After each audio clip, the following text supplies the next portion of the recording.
The situation I'll be starting with is that I have removed a number of cap frames. Okay, I'm not going to talk about when to remove them or what you leave in the honey, in the hive, or anything like that. My starting point is that I've got a bunch of cap frames sitting in my box. Okay, for those who haven't seen a cap frame, this is a lovely cap frame of I'm guessing it's clover honey. Okay, about 95% capped. That's what hopefully you'd start with a number of those. Okay, after you've spun them out, and this was a pretty grotty one, had a bit of tea tree by the looks of things, they weigh almost nothing. Okay, unless of course they're like this, and it's got some fairly solid tea tree in there, and it weighs quite a bit. That'll be fed back into the hives later on. Right. Why won't that spin out, Julian? What's that? Why won't that spin out? I don't know. It wasn't a very hot day on the day that I spun it, and I just my arm kind of dropped off after a while. So I thought, oh bugger this, so I whacked it now. I thought the bees will love this. I'm very kind to my bees. Julian, what sort of temperature would you think? With tea tree? Well, I don't know. What I've read is that a nice hot day will usually loosen up tea tree. What are we talking about? 30 degrees plus maybe? I don't know. Or a nice warm room. So turn your heater on, get it all nice and hot. But the tea tree people around might have better ideas on that. No? Okay. Yeah. Okay. The first thing you need to think about before you start extracting honey is where you're going to extract it. You really need a nice, airy, bee-proof, fairly important, bee-proof room to set your equipment up. It's got to be pretty clean too. You know, that can be your shed, can be your garage, as long as it's nice and clean and not got grotty things everywhere. It can be the kitchen, but beware, there are hazards in kitchens, like your partner. Who might come in and say, oh, what are you doing in my kitchen? A dedicated room is the best thing. If you've if you're handy with building things, build yourself a dedicated room for it. Okay, equipment. Here we have the equipment here. What's very important here is a cappings box. You can see the cappings box, and below it is where the cappings fall, and below it is where the cappings, the honey runs out over a couple of days. Okay, the reservoir. A cappings knife is what you do the cappings with. This particular one is very popular. It's an electric knife. Okay, it heats all up. Yeah, that's a knife. Yep, that's a knife. It is too. I remember that quote. Okay, heats up, and that's your average capping knife. These are two that Steve showed me. These are cold capping knives. You can either use them cold, or a lot of people have hot water. Pop them in hot water. Have two of them actually. Pop both of them in hot water. Bring one out, do the cappings, put it back in, grab the other one. Steve recommends this monster rather than this one, because you can see one's a lot thicker and bends a lot less. It's colder a lot quicker. And gets colder a lot quicker. This thinny. Doesn't keep the heat, yeah. Okay, so you're welcome to come and have a look at those later. Of course, in fact, you're welcome to come and have a look at everything. One comment on the knives, especially the electric one. It is very hot, burn yourself quite easily, and they're sharp. So just be careful, be aware when you're using them. And putting them down, the electric one, you can put it down on plastic, it'll melt it. So, Okay.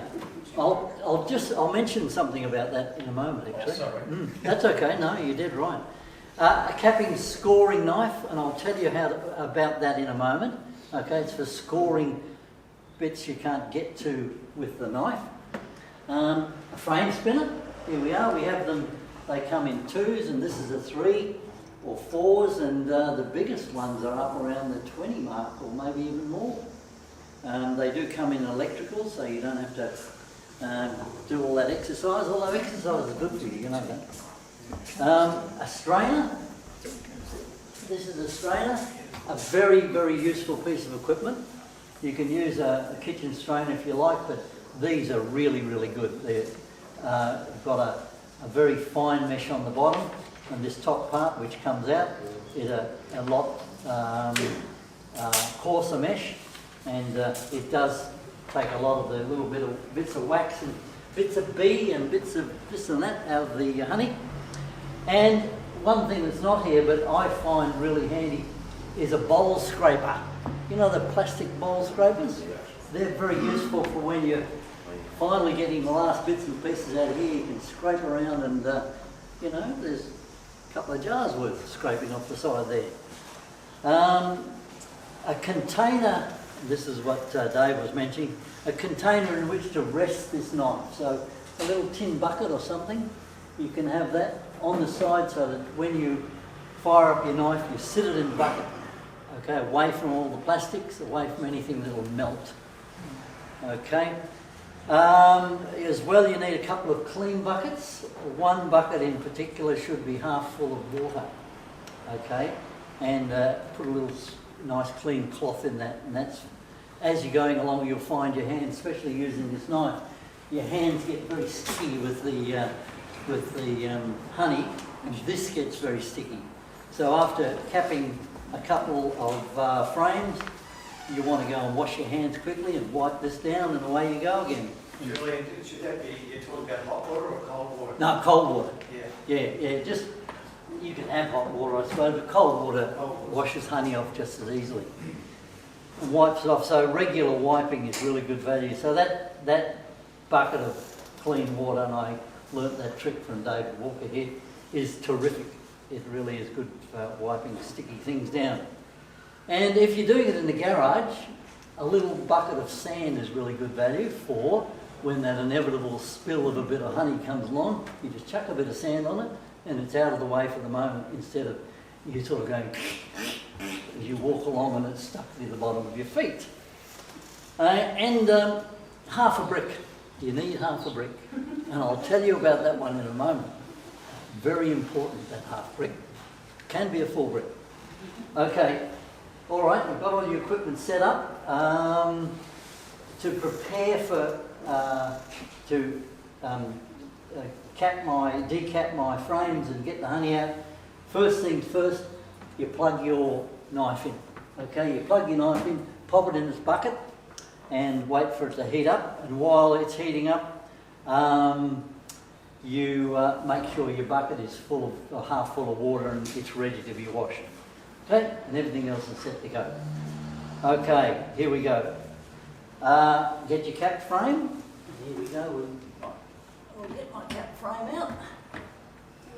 And you put it up this way on the little nail. You see there's a little nail here on this cross member. Okay, you put it on your little nail, that's about in the middle. There you go. Now some people use a lot of people use a screw here. Now my suggestion with this screw is to get onto your grinder and just grind the thread off a tiny wee bit. The reason being is that as you're working here and you rotate this around a little bit and around this little bit, and then you lift it off, you find it's actually screwed into the side of the frame, if it's a screw. So just get your grinder or your file and take it off a little bit. Okay, this is step one. Okay, putting that on there. Now the next step that I usually go through, and we'll just wave this one around rather than the hot one, is that I take any burr comb off. Take the burr comb off here and what have you. And the reason I do that is that we eventually want to be able to put the knife against that side and that side, the top and the bottom, and have it as flush as possible. So we can take any of the caps off, which are just above these two sides. So the step of removing any burr comb before you go is pretty important, I think.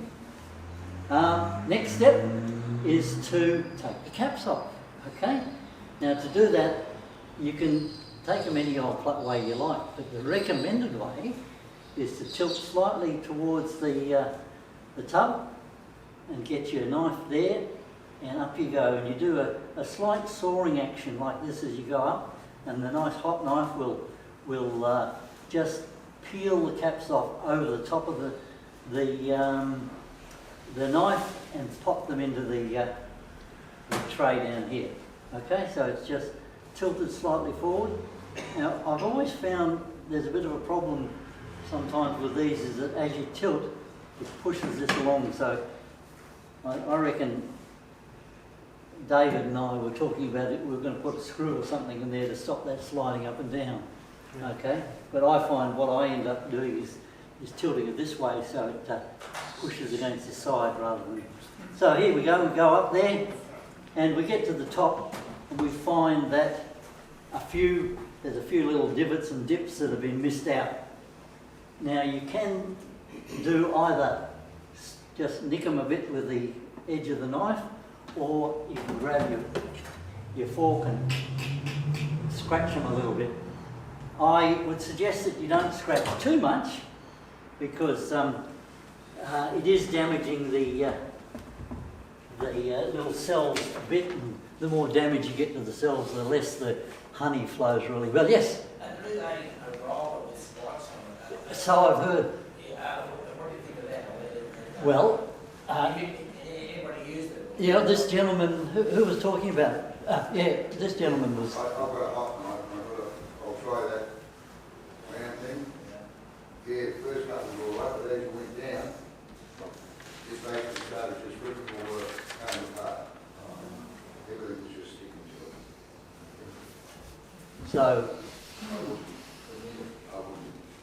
yeah, so not recommended by... With the electric knife, how high a setting should it be? I've had it sometimes, it seems to be like burning weights. It starts going a little bit, well, the honey going a bit black, so obviously I've got it too high. How do you know that it's a good temperature? Well, I'm not familiar with knives that you can adjust the setting. Okay, the knife that I've used has only got one setting. You just turn it on, and what you can do if it's too hot, I'm guessing, is just flick it off for a minute. Let it It's cool. got a dial on mine. There's no dial? It has a dial. It has a dial? Okay. Well, yeah, you'll have to experiment there a bit. So when is it looking good? When you're coming up and you're just very slowly going through the wax? You're slowly soaring back and forth, and it just feels fairly smooth. If it starts to feel as though it's jamming, it's probably not hot enough. If it starts to smoke and is burning, it's probably too hot. Yes? If you got a plastic frame, Ah, good question. plastic frame. Good question. Answers? Anybody? There you go. Pete. Pete, plastic frames? Yeah, I use a steam knife Oh, okay. and purely the plastic frames and no problem. Okay. I wasn't going to mention steam knives because I didn't even know they existed still. They've been using for years and years, but I didn't know they were still around. Yeah, no, great thing. They're still around. Oh, yeah, Okay. All right. very good. So there you go. Steam knife. Apparently they work better than the electric. Do they? Oh, okay. No element burn out. Yeah. Okay. Have you tried electric on your placky frames? No. No, I wouldn't either. Julie, when you're working with all of that, do you have those boxes up on the table, or do you actually have them on the Yes, ground? on the table. You put them up on the Yes. table? Okay, my experience when I have them up on the table is that they're too high for me. And Yes. so what I've had to do is to get like a stool Yes. or a platform to Yeah. stand on to get me high enough. Yeah. So that's just one problem that women might have. Okay. All right. Is Then.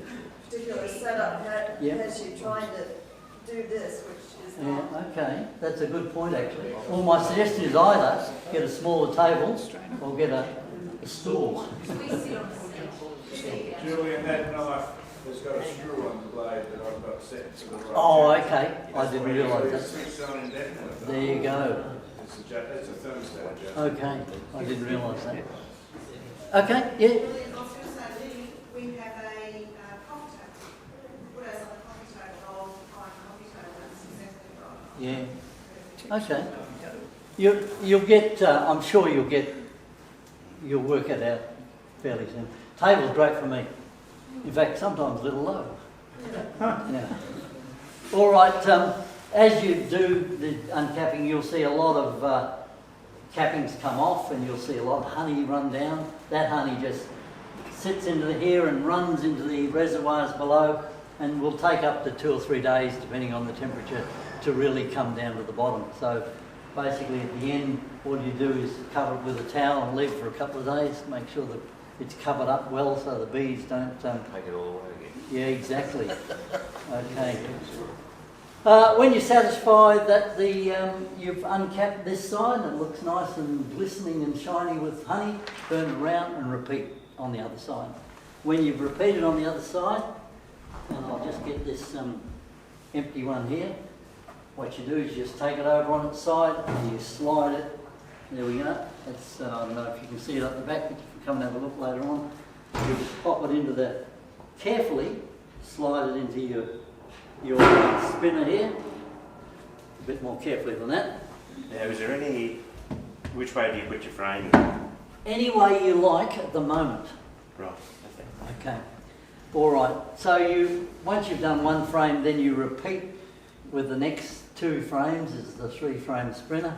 If it's a 4-frame, then you need at least 2 to balance, preferably 4. So if it's an even, you need an even number at all times. Okay. When you put your frames in, all of them, they need to all be facing the same direction. Okay. The the tops have got to be in line with the bottoms and so forth. Or bottoms in line with the tops, whichever you may. They need to be all the same way, and there's a good reason for that. Bees are very clever. When they build their comb, they build it, remember it's upright like this, they build this perfect little cell that's the top is a bit higher than the bottom. So the honey, when they throw it in there, it doesn't run straight out on the ground, it actually goes in and stays in. Okay, and then they whack a cap on it. So our job is to spin it so that the centrifugal force actually pulls it out rather than pushing it in. So the way to spin it, if you think of the little cells are facing up this way, in other words, facing back towards me. So the way you spin it is towards the back end. Okay? And when you spin it towards the back end, all that honey comes spinning out there spinning out of that angle. If you spin it the other way, it tends to push the honey into the bottom of that little cell. So you'd suggest putting the bottom of your frame, Yep. once you put it in your extractor, in the direction that you're spinning. Well, whichever way you put it in, you've got to spin it so that the Yeah, so if bottom you're leads. going clockwise If you're going clockwise, you it's put the bottom leading. of your frame. Yeah. Okay, now my routine, which might not be the same as everybody else's routine, especially someone who just mentioned they had an electric spinner. My routine is to spin, my rule of thumb is to pop them all in, spin one way for 100 spins. Okay, not too fast, because if you do it too fast, the gears crunch and grind to start off with, and just a nice regular spin is enough. Okay, then I take them out and turn them around so that the unspun side is pointed out. Look at where the tails are and spin towards the tail end, towards the bottom end. Okay, always spin towards the bottom end, and away I go 100 the bottom way. Okay, now everybody has their own routine, I'm sure, but I can see a few nods. Yeah. I'm sorry, I'm only nodding because I flicked the switch. Dear. Okay, but are your muscles like mine? Okay, then I do turn them around again, do 50 more. Turn them around again and do a last 50. So I do 150 each side. Usually that spins them nice and dry. Okay, when you're satisfied that as you know, these things are called stickies. The stickies are all done, pull them all out, whack them in your box, and repeat. Okay, so now you've got well, hang on, there's one last thing. you might be spinning along here and you're thinking, oh, look, that's great, I'm going real well. Oh, gee, that's getting hard. And there's a reason why it's getting hard, because when you stop, you see that the bottom of the frame is dipped into the honey and the honey's grabbing on the bottom of the frame. So at that stage you need to get your bucket. You need to get your bucket and you need to get, we'll take this bucket for a moment. Take that white one if you like. This one will do. So that's it under nice. Really? Oh, the white one. Yeah, that's This will do. Okay, you need to get your bucket, you need to put your filter into it, and you need to put it underneath there and let the honey start running out. Okay, because you've got to actually release it down below those frame ends. Okay, and you'll start to see it after a while, it will start to run a bit slower and slower and slower. Look inside, there's still plenty of honey in there. Aha, this is where you get your half a brick. And you just push it forward a bit, whack your half a brick under there, and out it comes again, which is, you know. Oh, yeah, you can, I suppose. I don't. Do you? Okay, so you've got, my suggestion to you though is just keep an eye on this, because you've got a filter there, and it's got a lot of waxy bits and pieces. Then it will build up and it'll fill up fairly quickly. And if you turn your back on it, potentially it could overflow. So just keep half an eyeball on it, because it may overflow. After you've emptied sufficient out and you're happy with it, take this away. You'll find this is full of honey still. Just put it to one side, put a nice clean towel or cloth over it, just to cover it up a bit, and continue on if you've got more frames. Continue with the capping and so forth and so on. Okay, we're getting just about to the end. Okay, last little bit. This bucket full of honey will have lots of bubbles and stuff in it, so I think it's a good idea to leave it sit for a day or two, just to let those bubbles rise up and disappear. Most of them will go, they won't all go. Once you're happy with it, then you take it home. You have your sterilised glass jars. You have your I have my sterilised ladle. Okay, and I just set it up there in the kitchen, and away we go. And my wife is great at sticking my labels on. I love to make labels for mine, so it's part of the fun of bottling is putting honey in jars. Make your own labels. On my labels I put my name, of course. I put what I guess is the type of honey, and I put the month on it, and it's a great source of pride for me. And that's it, folks. Any questions? Yes? I found I only extracted once, and the last lot of honey, after about 2 or 3 months, I found a lot of it was going fairly solid.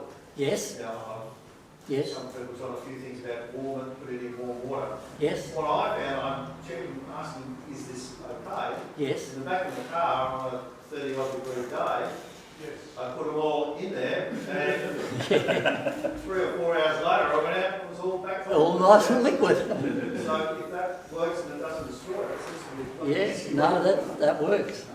I was reading about that honey crystallisation. It's very natural, and the article I read was this article said it was all to do with the honey tends to crystallise around lumps of pollen. That's what it said. So So the further question to that is supermarkets will have honey in their store. Why doesn't theirs go solid? Everyone you want an answer, do you? What is the real answer? Yeah, well... Careful. Yeah. But I don't know. But there are suggestions that Julian, if it's can I heat, volunteer one? Colin, yes. The commercial producers warm their honey and then they ultra filter it. So basically they get rid of the things that would act as seeds for crystallisation. Yeah. They cook their honey. Sometimes they warm it a lot. So, yeah. 70 degrees. They can take it quite warm. But I believe you'll find they ultra filter it. Yeah, I That's think the that's reason the why. case. And it's because there is a an expectation from most consumers that honey is liquid, which is due to their ignorance and not having had the real thing very often. So part of your job is to educate people on what